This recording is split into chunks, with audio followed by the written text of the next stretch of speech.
Well, now they know. Say you remember me, standing in a nice dress, staring at the sun.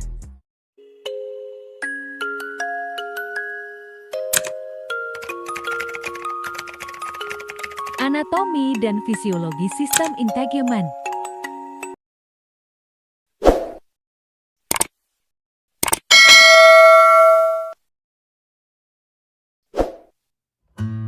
Halo teman-teman, salam sehat dan salam sejahtera buat kita semua.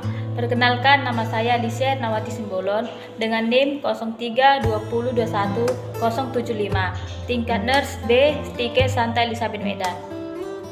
Nah, kali ini saya akan menjelaskan anatomi dan fisiologi sistem integumen. Sistem integumen merupakan sistem yang paling luas yang berfungsi sebagai pelindung tubuh terhadap bahaya kimia, cahaya matahari, mikroorganisme, dan menjaga keseimbangan tubuh dengan lingkungan. Integumen mencakup kulit pembungkus permukaan tubuh berikut turunannya, termasuk kuku, rambut, dan kelenjar. Kulit adalah lapisan jaringan yang terdapat pada bagian luar, menutupi dan melindungi permukaan tubuh. Kulit berhubungan dengan selaput lendir yang melapisi rongga lubang masuk. Kulit manusia mempunyai fungsi yang sangat penting selain menjaga kelangsungan hidup secara umum. Yang pertama, melindungi struktur internal. Yang kedua, mencegah masuknya kuman penyebab penyakit. Yang ketiga, mengatur suhu tubuh. Yang keempat, melakukan proses ekskresi melalui keringat. Yang kelima, melindungi bahaya. Terdapat beberapa lapisan pada kulit, yaitu yang pertama, epidermis. Lapisan epidermis merupakan lapisan terluar dari kulit. Dengan unsur utamanya terdapat 4 jenis sel. Yang pertama, sel keratinosit, yang dimana sel tersebut memproduksi kreatinin, yaitu protein yang memberi kekuatan, fleksibilitas, dan anti air. Dan yang kedua, sel melanosit, yang dimana sel ini memproduksi melanin, yaitu pigmen gelap yang memberikan warna kulit dan melindungi kulit dari reduksi. Yang ketiga, sel Merkel, yang dimana sel ini berkaitan dengan indera sentuhan. Dan yang keempat, sel Langerhans, yang dimana sel ini membentuk sistem kekebalan tubuh. Lapisan epidermis terdiri dari atas beberapa lapisan, yaitu yang pertama stratum corneum, yang dimana lapisan ini terdiri dari lapisan sel tanduk atau kreatinin yang efektif untuk pencegahan penguapan air dari lapisan yang lebih dalam. Dan yang kedua, stratum lucidium, yang dimana lapisan ini merupakan lapisan pelindung yang mencegah kulit dari kerusakan sinar ultraviolet. Dan yang ketiga, stratum granulisum. Lapisan ini merupakan tempat sel-sel kulit menghasilkan lemak dan molekul lainnya. Lapisan ini juga menghalangi masuknya benda asing, kuman, dan bahan kimia ke dalam tubuh. Dan yang keempat, stratum spinosum. Pada lapisan ini terdapat keratinosit yang baru terbentuk dan fungsinya untuk memperkuat protein. Selain itu, terdapat Langerhans yang mencegah infeksi bakteri atau virus pada kulit. Yang kelima, stratum basale. Lapisan ini merupakan lapisan terdalam di epidermis yang aktif membentuk sel kulit. Pada lapisan ini terdapat melanosit. Selanjutnya, lapisan dermis. Pada lapisan ini terdapat penyusun utamanya. Yang pertama, kolagen sebagai protein kuat, dan yang kedua, serat retikuler sebagai serat protein yang berfungsi sebagai penyokong.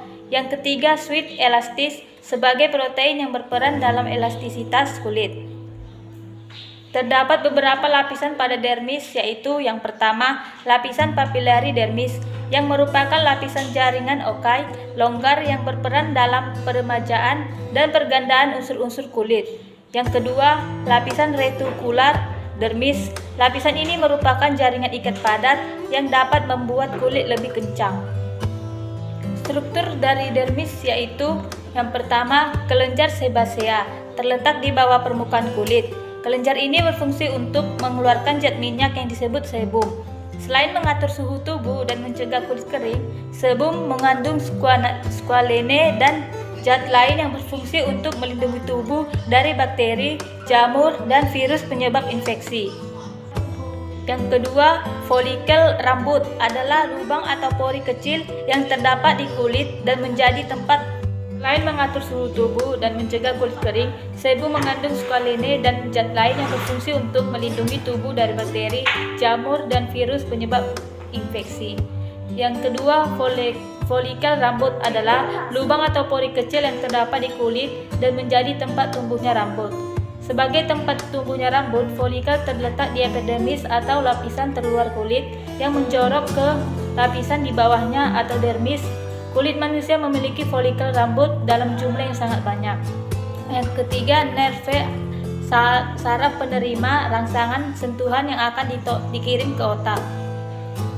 Sweat gland atau kelenjar keringat terbagi atas dua tipe, yaitu yang pertama, kelenjar keringat ekrim, tersebar di seluruh tubuh kecuali di penis, lapisan dalam telinga luar, telapak tangan, telapak kaki, dan dahi.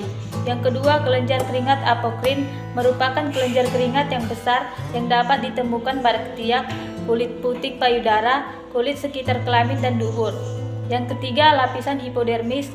Hipodermis ini merupakan lapisan bawah kulit atau fascia superficialis yang terdiri dari jaringan pengikat longgar. Dan bagian yang orange kekuningan ini merupakan lobus lemak yang merata pada hipodermis sehingga membentuk bantalan lemak atau panniculus epidermosus. Dalam lapisan hipodermis ini terdapat pembuluh darah, vena, dan arteri, saraf yang berjalan sejajar dengan permukaan kulit di bawah dermis. Seperti yang kita ketahui, kulit merupakan alat ekresi. Nah, alat ekresi ini akan mengeluarkan keringat. Baiklah, saya akan menjelaskan mengenai mekanismenya. Yang pertama, suhu tubuh tinggi atau berada pada lingkungan panas. Kulit akan menerima impuls dan mengakibatkan pembuluh darah melebar. Lalu pembuluh darah akan memberi respon hipotalamus bahwa suhu tubuh sedang panas. Lalu proses pengeluaran keringat diatur oleh hipotalamus yang terdapat pada otak. Hipotalamus dapat menghasilkan berantikin yang akan bekerja mempengaruhi kegiatan kelenjar keringat seseorang. Rangsangan tersebut akan diteruskan oleh saraf simpatetik ke dalam kelenjar keringat, yang dimana kelenjar keringat ada dua jenis, yaitu yang pertama kelenjar ekrim, kelenjar yang mengeluarkan garam, asam urea, amonia yang dihasilkan dari proses metabolisme nitrogen dari dalam tubuh. Yang kedua, kelenjar apokrin yang akan menghasilkan atau mengeluarkan keringat yang mengandung protein yang berlemak. Keringat akan dikeluarkan melalui pori-pori dari permukaan kulit dan kemudian akan menyerap panas tubuh yang akan membuat suhu tubuh menjadi tetap. Sekian dari hasil penjelasan saya. Jika ada tutur kata yang salah mohon dimaafkan. Semoga bermanfaat bagi kita semua. Terima kasih.